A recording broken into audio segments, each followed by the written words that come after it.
पानी को जब आप उसे कहीं डालते हैं तो क्या होता है? या तो वो बह जाता है या जमा हो जाता है या भाप बन जाता है। यही होता है, राइट? यही हमें साइंस सिखाता है। लेकिन क्या हो अगर मैं कहूँ कि भारत में एक ऐसी जगह है जहाँ हजारों लीटर पानी डाल दीजिए और वो बस गायब हो जाएगा। कोई ड्रेन नहीं, कोई निकलने की जगह नहीं, बस गायब।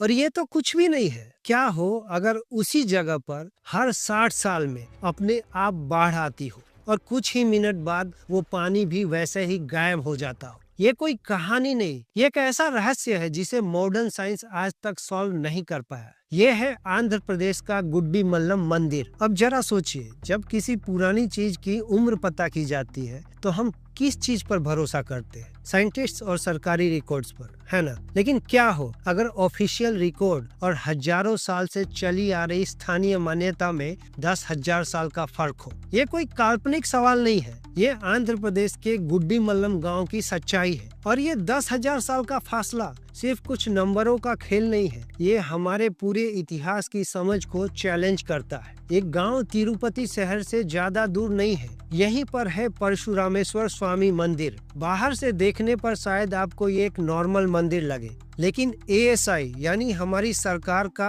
आर्कियोलॉजिकल डिपार्टमेंट 1954 से इस जगह को एक नेशनल इम्पोर्टेंस का मॉन्यूमेंट मानकर प्रोटेक्ट कर रहा है। क्यों?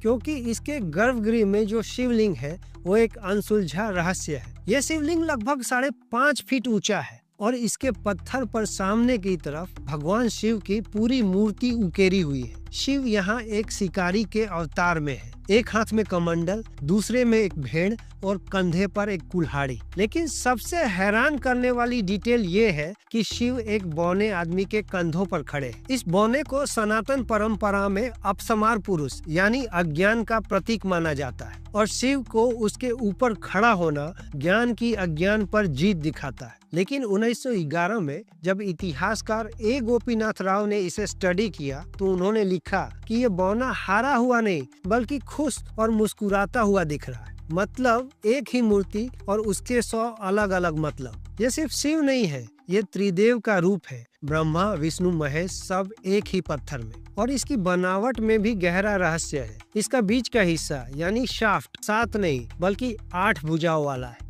माना जाता है कि इसका स्क्वायर बेस पृथ्वी, 8 भुजाओं वाला शाफ्ट हवा और गोल शिखर आकाश का प्रतीक है। अब जरा इसकी उम्र के लॉजिक को समझिए। एएसआई और ज्यादातर आर्कियोलॉजिस्ट इसकी उम्र 2200 से 2600 साल के बीच मानते हैं, यानी ईसा से भी 200-300 साल पहले। ये डेटिंग क्यों?